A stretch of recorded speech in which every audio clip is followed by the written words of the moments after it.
جب غوری میزائل کا پہلی دفعہ کامیاب تجربہ ہوا تھا تو جو پریس ریلیز جاری ہوئی تھی اس پریس ریلیز میں کلکتہ کا بھی ذکر تھا اور تل ابیب کا بھی ذکر تھا. یہ بات سجاد صاحب نے صحیح کہی ہے اور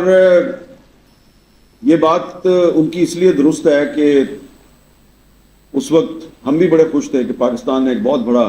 میزائل جو ہے اس کا تجربہ کیا ہے اور پھر ڈاکٹر قدیر صاحب جو ہیں ان کے ساتھ ہماری نیاز مندی تھی اور پھر انہوں نے مجھے آہستہ آہستہ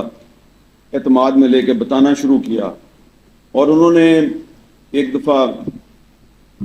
یہ بھی بتایا کہ جو پرویز مشرف ہے وہ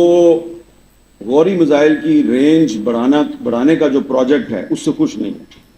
ڈاکٹر صاحب جو ہیں وہ اس کی پروجیکٹ 5000 کلومیٹر کرنا چاہتے تھے. تو پرویز مشرف نے ان کو بلایا اور کہا کہ انڈیا تک تو ٹھیک ہے, کلکتہ تک بھی ٹھیک ہے, لیکن یہ آپ اس کو اسرائیل تک لے جانا چاہتے ہیں. تو ڈاکٹر صاحب نے کہا ہاں جی, اور اس کی میرے پاس بڑی ویلڈ ریزن ہے, اور وہ ریزن یہ ہے کہ جب 1998 میں ہم نے ایٹمی دھماکے کیے تھے تو ہمیں جو دھماکوں سے روکنے کے لیے سب سے زیادہ خطرے کا سامنا سے تھا اور ہندوستان کے راستے سے ہماری ایٹمی تنصیبات پر حملے کا منصوبہ بنایا تھا, لیکن ہمیں بروقت پتہ چل گیا اور ہمارا جو فورن آفس ہے اس نے